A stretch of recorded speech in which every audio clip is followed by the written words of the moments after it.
Laced Pillowcase Part 2. The more my heart was broken, the more I thought I would be able to think like a man. Most men chased after monies and at times did what they could to make money by any means necessary. I never wanted to become a drug dealer because I am community minded and I do my best to practice mindfulness in my actions. I thought I hit an extreme form of mental maturity when I could drop my panties in a hot second and then completely forget about the dude's name the next. But I was lying to myself because I cared too much to forget. If I liked the person, I liked them, and it was a conscious choice most of the times to hook up with them. By the age of 26, I had no love to give, or so I thought. The hardened part of me was inspired by my love for self-autonomy, freedom, and my personal fascination with making money. In the eyes of some people, I could be considered cold-hearted or an opportunist on a very dark path. The isolation I was put in taught me to do better and focus on my personal goals than looking for a savior. It was very hard for me to practice because I had a deeply embedded need to find safety outside of myself. Yes, I wanted to be strong, but relying on my own strength was tiring, and it felt more comfortable to seek a security blanket than it did to have to pull my strength from the willpower of my own mind. A steady arm around my shoulders would be nice, but I was becoming so bitter during that point in my life, I would even reject the comfort I longed for in order to protect myself. No longer did a glance, a compliment, nor an appreciative smile from another person ruled my life. Soon relationships were seen as major distractions. All of those desires were replaced with a need to expand my mind and my need to do good. It was a struggle, but the desire to stand on my own 2 feet began to fuel most of my major life decisions.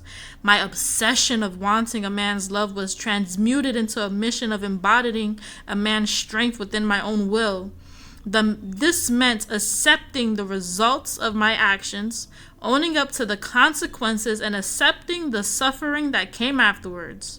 I began to dislike the act of submission and instead wanted to pull myself up by my bootstraps. Progressing in a career became more appealing than milestones in a relationship. Do you think we can trace the signs of a wannabe man-eater in my childhood? Let's see.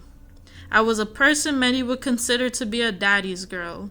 I did not think so, but to people from the outside when I was a young girl, it did come off that way. The reality is, the man was stubborn and controlling, but I loved him. Once I reached womanhood, that was no longer the case. I felt like I became a disowned stepdaughter, and my stepfather did not want to deal with me. In retrospect, my childhood was decent, and I was considerably spoiled, and that's what my father says. In my point of view, I had a simple childhood, slow-paced and at times confusing.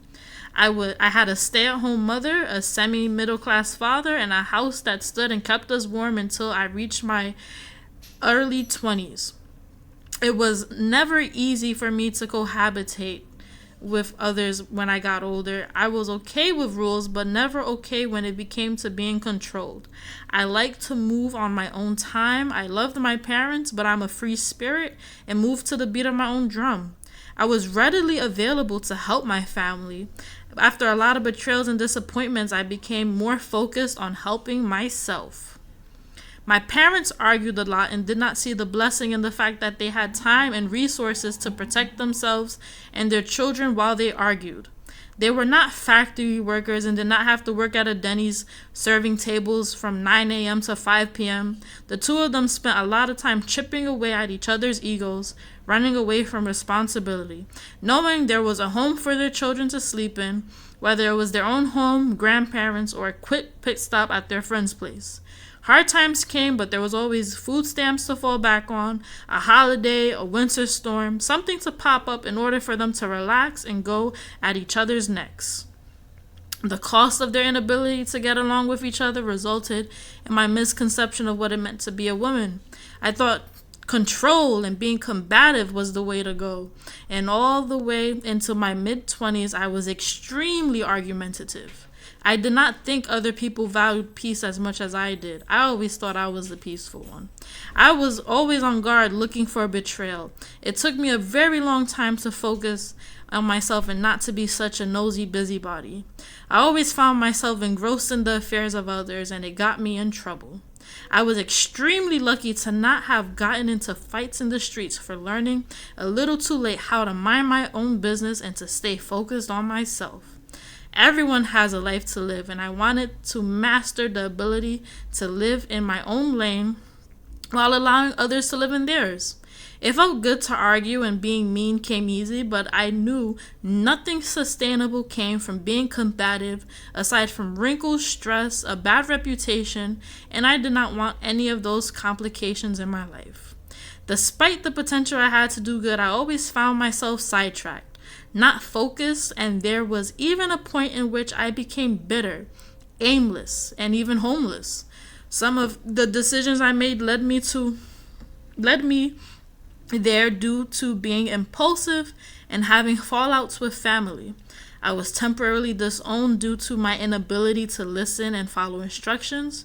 My family was really good at loving each other from afar. This was the most expressed form. This was a type of love expressed from the safety of their own bed while you was wilding out at a shelter. All of those experiences taught me not to leave my life in the hands of another, not even a doctor. I trusted doctors, but I knew bad things could happen due to unprotected sex, drinking, and dirty hands.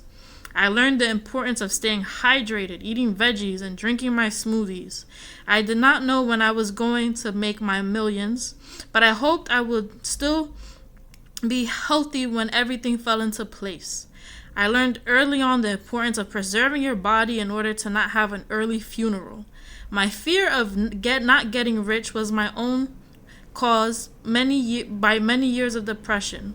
But luckily for me, there came the realization of the fact I did not know when I am going to leave, but I wanted to make my stay on earth as comfortable as possible.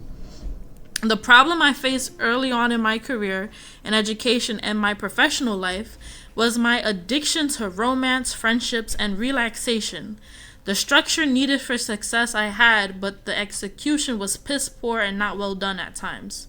Even with people who had their priorities in order in my circle, I was not able to get my ability to focus to last me not even one full semester in college during my first go-around. Despite being school smart in high school, the freedom that came with being in college was not handled very well. The parties, the boys, and improper selection of courses was a perfect concoction for shit hitting the fan. In my eyes, my future looked very bleak at that moment.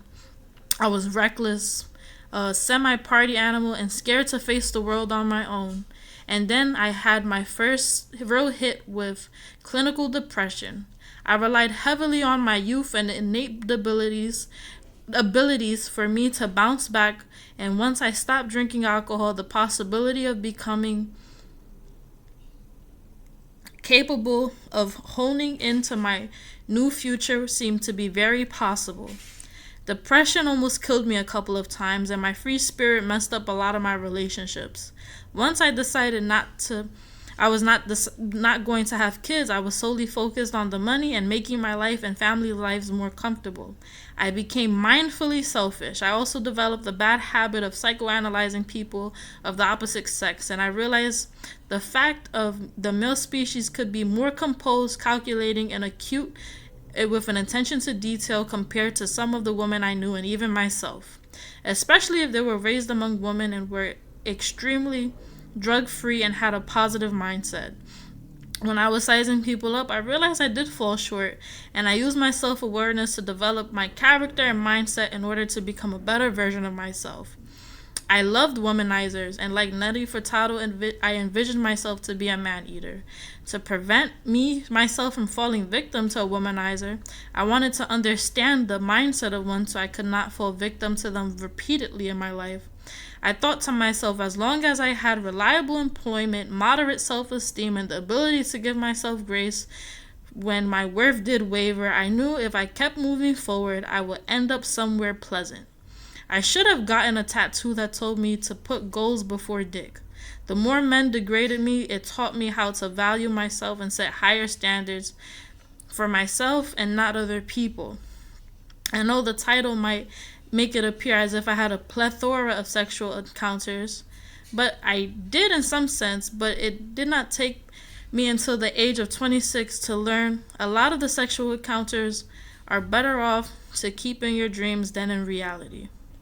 Some fantasies are a one-way ticket to emotional trauma and an STD, both of which you can recover from, but the process of doing so is not an easy one to go through.